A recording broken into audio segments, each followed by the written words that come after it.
Bonjour et bienvenue dans un nouvel épisode de mon podcast sous l'auspice des muses. Je suis Céline de la Célinatech et... en fait, je vais exorciser un truc tout de suite, comme ça je peux lancer l'épisode. Je me rends compte qu'on est le 17 décembre.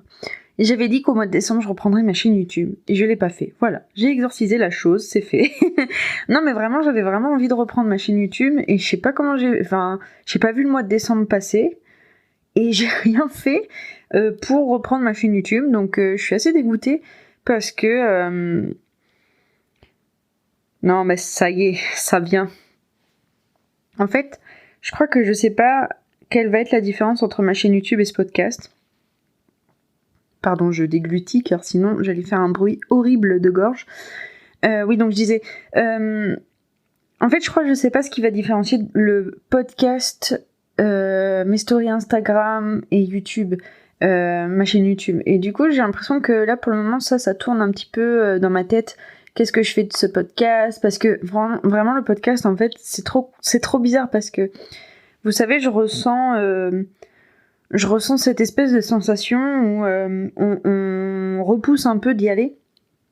Du coup, je repousse pas mal le fait d'aller faire le podcast. D'ailleurs, en fait, je l'ai mis dans mon agenda.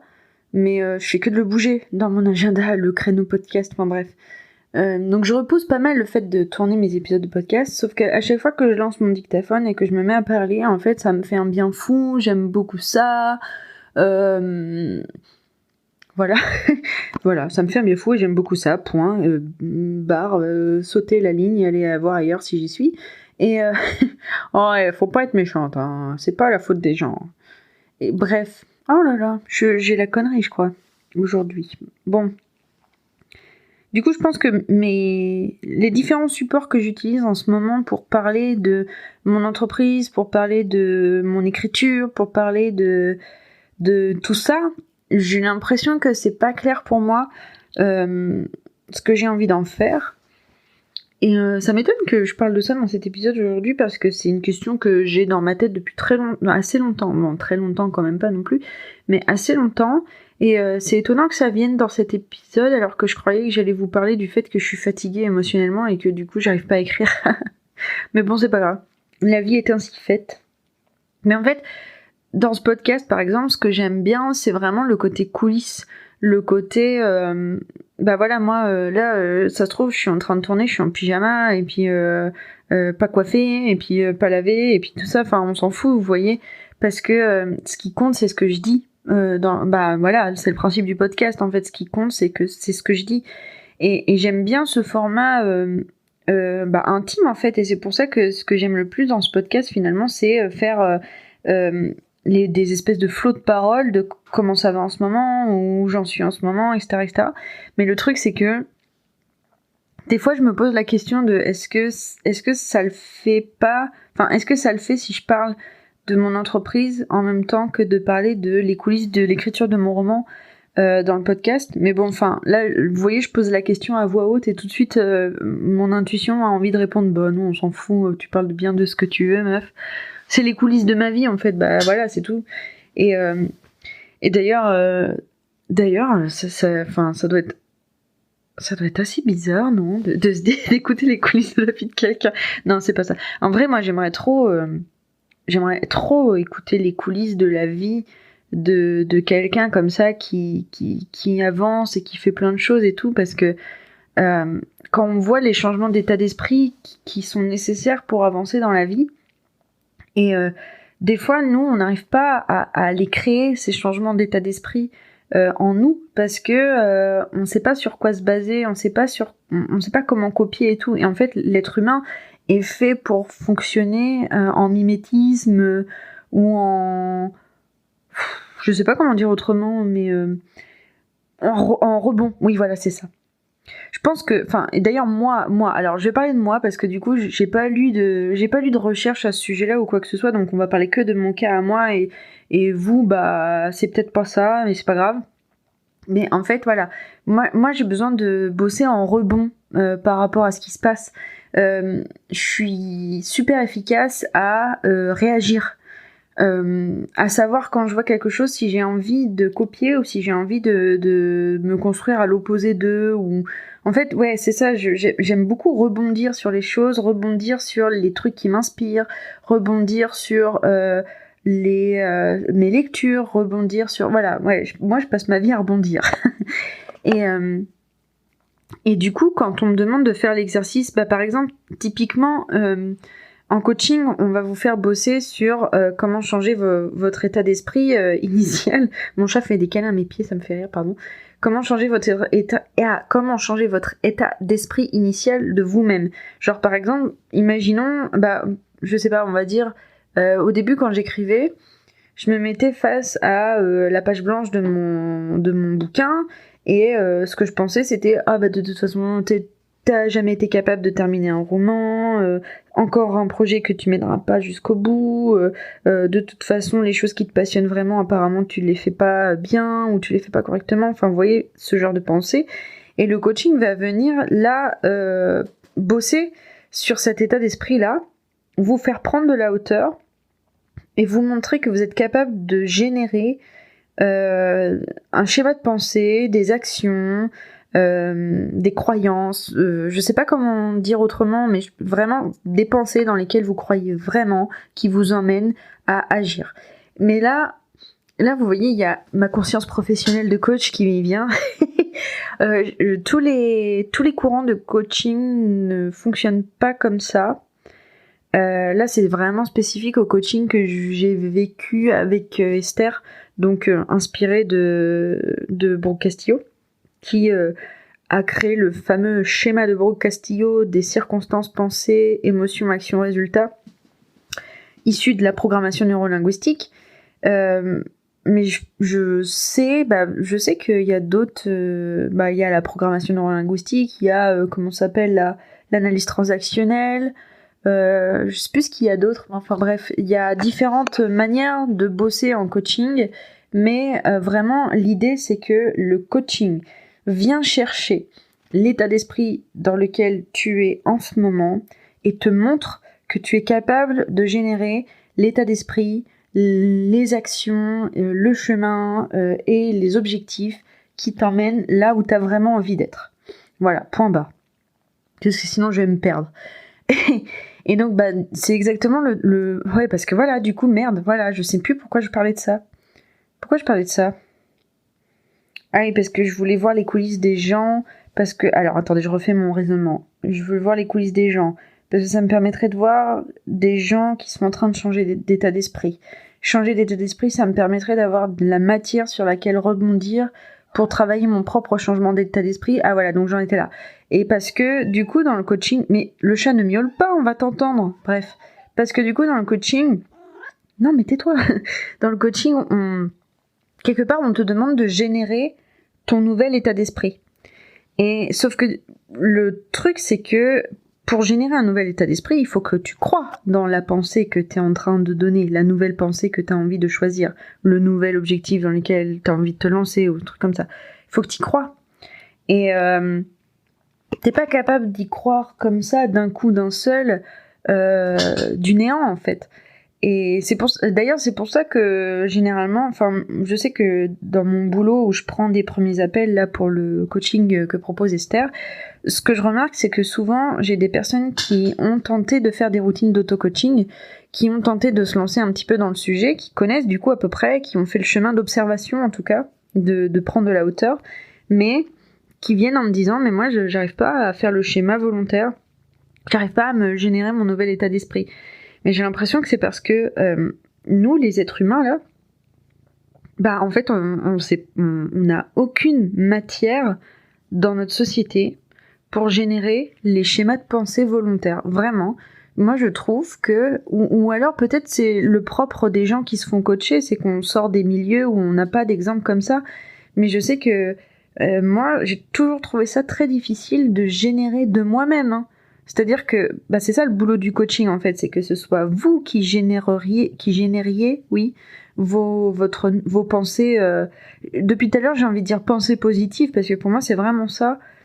Mais pensées positives ou pensées d'abondance, des pensées qui attirent vers vous les vrais résultats, les bons résultats, ou enfin bref, tout ci, tout ça. Qu'est-ce que je voulais dire ? Ah oui, moi j'ai toujours trouvé ça super compliqué de générer la pensée positive comme ça d'un coup et tout. Et c'est là où j'ai appris d'ailleurs justement que quelque part ça sert à rien de générer tout de suite la pensée positive ultime qu'on veut adopter face à une situation, parce que en fait par exemple quand j'étais devant mon roman, si j'avais voulu penser c'est mon premier roman, c'est génial, c'est extraordinaire, celui-là ça va marcher, il va faire un tabac machin et tout, clairement j'y croyais pas, donc ça n'aurait pas marché. Et donc c'est là qu'on apprend à faire les pensées intermédiaires, les pensées qu'on va adopter, qui vont nous emmener vers la pensée ultime qu'on veut croire. Et je sais que mes collègues coachs, les filles qui me coachent, m'ont souvent dit que les pensées intermédiaires, en fait, ça marchait bien quand c'était quelque chose à la base de je fais des efforts pour croire, insérer ici pensée ultime, ou je travaille à insérer ici pensée ultime. À croire que... Enfin bref, je pense que vous m'avez compris. Et en fait, je me suis beaucoup posé de questions par rapport à ça, parce que je trouve que c'est... Comment dire ? C'est pas que c'est pauvre, parce que c'est pas le bon terme, mais en fait, je crois que ça m'a toujours fasciné de voir à quel point on n'arrive pas à générer ces pensées intermédiaires, et que la pensée positive ultime qu'on génère, c'est une pensée qui nous paraît inatteignable. C'est dingue en fait. Enfin, je sais pas si vous vous rendez compte à quel point c'est dingue. Mais en fait, on est vraiment, on s'est vraiment conditionné à penser des choses qui nous tirent vers le bas, à tel point que tous nos trésors de créativité, ils sont ultra développés pour créer des pensées comme ça. Enfin, je veux dire, des pensées intermédiaires pour aller penser une pensée encore plus négative que la pensée de base. Franchement, je suis d'accord. Enfin, je sais pas vous, mais moi, nickel, hein, j'y vais direct, hein, et puis je t'écris 3 pages. Il n'y a pas de sous-saille. Mais par contre, générer des pensées intermédiaires qui m'emmèneraient vers le positivisme, ou vers le fait de réaliser mes rêves, vers des objectifs comme ça qui me tiennent à cœur, un truc comme ça, tout de suite, bizarrement, il n'y a plus personne. Hein. Et puis on est obligé d'utiliser des périphrases ou ce genre de choses. Et voilà, ça me fascine, et je sais plus pourquoi je parle. Ah oui, l'idée de roman. Et je pense que la raison pour laquelle on n'arrive pas à développer nos trésors de créativité pour créer des pensées intermédiaires et puis des pensées positives dans lesquelles on croit, c'est parce que du coup, aujourd'hui, pour moi, je vais partir de moi. Je vais partir de moi parce que ça m'intéresserait d'ailleurs de savoir ce que vous en pensez, si vous êtes d'accord avec moi ou si vous avez des contre-exemples, des trucs comme ça m'intéresse grave, donc n'hésitez pas. Mais ouais, moi je sais que pour générer des pensées positives, la seule matière sur laquelle je peux rebondir, c'est les morales kikou de téléfilms romantiques de TF1, ou si par contre... Oh là là, je viens de découvrir un truc. En fait, moi, tout ce que je suis capable de créer comme pensée positive, ça vient des émotions positives ou des émotions fortes que ressentent les personnages dans les fictions que je lis ou que je joue ou que je regarde. Parce que clairement, en fait, moi, quelque part, je me dis ce qui m'a sauvée dans le coaching, c'est d'avoir regardé des shonen, quoi. Parce que du coup, je suis capable de générer des pensées intermédiaires parce que je sais comment Naruto il fait pour faire un entraînement, pour débloquer son pouvoir ultime. Mais voilà, on est dans des exemples qui sont purement fictifs. Ouais, purement. Bah ouais, hein, c'est ça. En fait, là, si on me demandait de chercher des exemples, j'ai que des exemples fictifs qui me viennent en tête. Moi, la personne qui m'a permis d'être quelqu'un d'efficace dans le coaching, honnêtement, c'est Naruto, c'est Hinata, toujours dans Naruto, quoi. Et j'ai un exemple qui m'était venu l'autre fois, que je me disais, putain, ce perso-là, en fait, il passe sa vie à s'auto-coacher. Mais je sais plus c'est quoi. Enfin bref. Des personnages de jeux vidéo. En fait, c'est rigolo que... Ça me fait rire. Je suis en train de développer une réflexion entre parenthèses sur à quel point c'est drôle que ce soit des personnages japonais qui m'influencent dans ma manière d'avoir des pensées positives. Donc on en parlera plus tard. Bref, mais en fait ça. Ouais, c'est parce que je parlais de... Ah ouais, c'est dingue que le sujet de base, c'était pourquoi je fais ce podcast. Bref. Oui, c'est ça, en fait, la promesse de mon podcast, c'est ça, c'est de vous montrer comment on fait pour vivre les tribulations de notre cerveau, de notre petit cœur, et comment est-ce qu'on rebondit là-dessus pour ne pas tomber dans le schéma négatif, le schéma qui nous freine, le schéma qui fait que tout est douloureux à faire, en fait, tout est douloureux à mettre en place, tout part dans le champ lexical de la lutte, alors que au final, tant qu'on se dirige vers l'autre côté, bah en fait, on apprend à faire les choses sans en souffrir. Et ça, c'est assez étonnant. Voilà. Et du coup, c'est pour ça, enfin, moi, j'aimerais vraiment beaucoup qu'il y ait plus de formats, voilà, qui se développent comme ça, où on voit les chemins de pensée des gens, et comment est-ce qu'ils font justement pour se sortir de cette morosité ambiante qu'en fait, qui est culturelle de se mettre sur les épaules. J'ai pris une pause pour réfléchir. Et je disais oui, en fait c'est ça, le schéma de pensée morose ou qui nous freine ou qui nous dit que la lutte est nécessaire, enfin c'est vraiment, quelque part, c'est culturel. Hein. Parce que... clairement, je me dis,